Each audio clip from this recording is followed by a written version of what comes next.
Hello hi friends, ನಾನು ನಿಮ್ಮನೆ Tej YouTube channel.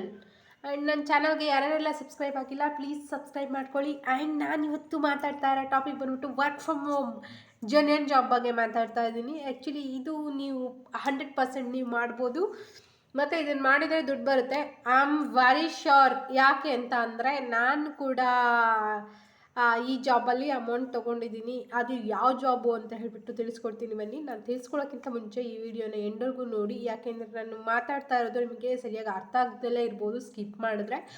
ಹಾಗಾಗಿ ಸಾರಿ, ಯಾವುದು ಆ ಜಾಬು, ಮನೆಯಲ್ಲೇ ಕುತ್ಕೊಂಡು ಮಾಡ್ತಾ ಇರೋ ಜಾಬ್ ಯಾವುದು ಯಾವುದು ಯಾವುದು ಅಂತ ಹೇಳ್ಬಿಟ್ಟು ಎಲ್ರಿಗೂ ಕ್ವಶನ್ ರೈಸ್ ಆಗಿರ್ಬೋದು. ಯಾವುದು ಅಂತ ಅಂದರೆ ಆ್ಯಕ್ಚುಲಿ ರೀಸೆಲ್ಲಿಂಗ್ ಜಾಬ್ ಯಾವುದರಲ್ಲಿ ಮಾಡಬೇಕು, ಹೇಗೆ ಮಾಡಬೇಕು ಅನ್ನೋದ್ರ ಬಗ್ಗೆ ನಾನು ನಿಮಗೆ ಸಿಂಪಲ್ ಟಿಪ್ಸ್ ಕೊಡ್ತೀನಿ ಬನ್ನಿ. ರೀಸೆಲ್ಲಿಂಗ್ ಅಪ್ಲಿಕೇಶನ್ ಅಂತ ಅಂದರೆ ನಾನು ಯೂಸ್ ಮಾಡೋವಂಥವು ಮಾತ್ರ ಮಾತಾಡ್ತಾ ಇದ್ದೀನಿ. ಮೀಶೋ ಒಂದು ಬಂದುಬಿಟ್ಟು, ಎರಡು ಬಂದುಬಿಟ್ಟು ಶಾಪ್ 101 ಅಂತ ಹೇಳಿಬಿಟ್ಟು, ಇನ್ನೊಂದು ಶಾಪ್ಸಿ ಅಂತ ಹೇಳಿಬಿಟ್ಟು, ಇನ್ನೊಂದು ಗ್ಲೋರಾಡ್, ಅಮೆಝಾನ್. ಈ 4 ಅಪ್ಲಿಕೇಶನಲ್ಲಿ ನಿಮಗೆ ಎಷ್ಟು ಆಗುತ್ತೆ ಅಷ್ಟು ನೀವು ದುಡ್ಕೊಬೋದು. ಯಾವ ಥರ ದುಡ್ಕೊಳ್ಳೋದು ಅನ್ನೋದ್ರ ಬಗ್ಗೆ ನಾನು ನಿಮಗೆ ಐಡಿಯಾ ಕೊಡ್ತೀನಿ ಬನ್ನಿ. ಯಾವ ಥರ ಅಂತ ಅಂದರೆ, ಇವಾಗ ಯಾವುದೇ ಒಂದು ಐಟಮ್ ಆಗಿರ್ಬೋದು, ಪ್ರಾಡಕ್ಟ್ ಆಗಿರ್ಬೋದು, ಅದ್ರ ಪ್ರೈಸ್ 100 ರುಪೀಸ್ ಇರೋದ್ರೆ 200 ರುಪೀಸ್ ಇದೆ ಅಂತ ಅಂದರೆ ಅದ್ರ ಮೇಲೆ ನೀವು ಮಾರ್ಜಿನ್ ಇಟ್ಬಿಟ್ಟು ಬೇರೆಯವ್ರಿಗೆ ಸೆಲ್ ಮಾಡಬೇಕಾಗತ್ತೆ. ಸೆಲ್ ಯಾವ ಥರ ಮಾಡೋದು ಅನ್ನೋದ್ರ ಬಗ್ಗೆ ಕೂಡ ನಾನು ಹೇಳ್ತೀನಿ. ಈ ವಿಡಿಯೋ ಎಂಡ್ವರೆಗೂ ನೋಡ್ತಾ ಹೋಗಿ. ಯಾವ ಥರ ಅಂತ ಅಂದರೆ, ಇವಾಗ ಅದೇ ಹೇಳ್ತಾ ಇಲ್ವಾ, ನೀವು ಯಾವುದೇ ಒಂದು ಐಟಮ್ ಮೇಲೂ ಕೂಡ 50 ರೂಪಾಯಿ ಆಗಿರ್ಬೋದು, 100 ರೂಪಾಯಿ ಆಗಿರ್ಬೋದು, ತುಂಬ ಜಾಸ್ತಿ ಅನಿಸಿದ್ರೆ ಯಾರು ಕಸ್ಟಮರ್ಸ್ ತೊಗೊಳ್ಳಲ್ಲ. 50 ರೂಪಾಯಿ, 100 ರೂಪಾಯಿ, 150 ರೂಪಾಯಿ ಇಷ್ಟೊಳಗಡೆ ಇರಬೇಕು. ಡಿಪೆಂಡ್ಸ್. ಅಂದರೆ ಕಡಿಮೆ ರೇಟಿನವಕ್ಕೆ 50 ರೂಪಾಯಿ, 100 ರೂಪಾಯಿ ಆ್ಯಡ್ ಮಾಡ್ಬೋದು ಅಷ್ಟೇ.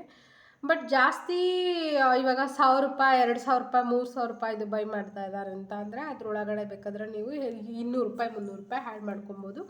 ಯಾವ ಥರ ನಾವು ಸೆಲ್ ಮಾಡೋದು ಅನ್ನೋದ್ರ ಬಗ್ಗೆ ಚಿಕ್ಕದಾಗಿ ಐಡಿಯಾ ಕೊಡ್ತೀನಿ ಬನ್ನಿ. ನೀವು ನೋಡಿರ್ಬೋದು ಸೋಷಿಯಲ್ ಮೀಡಿಯಾ ಅಂತ ಅಂದರೆ, ನೀವು ಫೇಸ್ಬುಕ್ಕಲ್ಲಿ ನಿಮಗೆ ಗೊತ್ತಿರೋರಿಗೆ ಸೆಲ್ ಮಾಡ್ಬೋದು. ಅಥವಾ ನೀವು ಫೇಸ್ಬುಕ್ ಯೂಸ್ ಮಾಡ್ತೀರಾ, ಆಲ್ಮೋಸ್ಟ್ ಈಗಿನ ಜನ್ರೇಷನಲ್ಲಿ ಎಲ್ಲರೂ ಕೂಡ ಫೇಸ್ಬುಕ್ ಯೂಸ್ ಮಾಡ್ತಾರೆ ಅಂತ ನನಗೆ ಗೊತ್ತು. ಅಲ್ಲಿ ನಿಮಗೆ ಮಾರ್ಕೆಟ್ ಪ್ಲೇಸ್ ಅಂತ ಹೇಳ್ಬಿಟ್ಟು ಒಂದು ಆಪ್ಷನ್ ಸಿಗುತ್ತೆ. ಅಲ್ಲಿ ನೀವು ಐಟಮ್ ಕೋಡ್ ಆಗಿರ್ಬೋದು, ಡಿಸ್ಕ್ರಿಪ್ಷನ್ಸ್ ಆಗಿರ್ಬೋದು, ಮತ್ತು ಯಾವ ಕ್ಯಾಟಗರಿಗೆ ಬರುತ್ತೆ, ಮತ್ತು ಅದ್ರ ಪ್ರೈಸ್ ಏನು, ನೀವು ಮಾರ್ಜಿನ್ ಇಟ್ಟು ಆಲ್ರೆಡಿ ಇಲ್ಲಿ ಸೆಲ್ ಮಾಡಬೇಕಾಗತ್ತೆ. ಬಿಫೋರ್ ದಟ್ ನಾವು ಸೆಲ್ ಮಾಡಬೇಕಾದ್ರೆ ನಾವು ಇವಾಗ 100 ರುಪೀಸ್ ಇದೆ ಅಂದರೆ 200 ರುಪೀಸ್ ಆಗಿರ್ಬೋದು, ಅಥವಾ 150 ರುಪೀಸ್ ಆಗಿರ್ಬೋದು, 120 ರುಪೀಸೇ ಆಗಿರ್ಬೋದು ಆ್ಯಡ್ ಮಾಡಿ ನೀವು ಯಾವ ಪ್ರೈಸಲ್ಲಿ ಮಾರ್ತಾ ಇದ್ದೀರಾ ಆ ಪ್ರೈಸು ಅಮೌಂಟ್ ಮೆನ್ಷನ್ ಮಾಡಬೇಕಾಗತ್ತೆ. ಮತ್ತು ಅಲ್ಲಿ ಒಟ್ಟಿಗೆ ಒಂದೇ ಟೈಮಿಂಗ್ಸಲ್ಲಿ 20 ಗ್ರೂಪ್ಸ್ಗೆ ಆ್ಯಕ್ಚುಲಿ ನೀವು ಶೇರ್ ಮಾಡ್ಬೋದು. ಆ ಮುಖಾಂತರ ನೀವು ರೀಸೆಲ್ಲಿಂಗ್ ಮಾಡ್ಬೋದು. ಮತ್ತು ಇನ್ನೆಂಗೆ ಅಂತ ಅಂದರೆ, ಅದೇ ಗೊತ್ತಿರೋರಿಗೆ ಸೆಲ್ ಮಾಡ್ಬೋದು. ಈ ಥರ ನೀವು ರೀಸೆಲ್ಲಿಂಗ್ ಮಾಡಿಕೊಂಡು ಇದು ವರ್ಕ್ ಫ್ರಮ್ ಹೋಮ್ ಮಾಡ್ಕೊಬೋದು. ಮತ್ತು ದುಡ್ಡು ಕೂಡ ಜೆನ್ಯೂನಾಗಿ ಬರುತ್ತೆ. ಆ ಅಪ್ಲಿಕೇಶನಲ್ಲಿ ನಿಮ್ಮದು ಬ್ಯಾಂಕ್ ಡೀಟೇಲ್ಸೇ ಆಗಿರ್ಬೋದು, ಬ್ಯಾಂಕ್ ನೇಮೇ ಆಗಿರ್ಬೋದು, IFSC ಕೂಡ ಆ್ಯಡ್ ಮಾಡಬೇಕಾಗತ್ತೆ.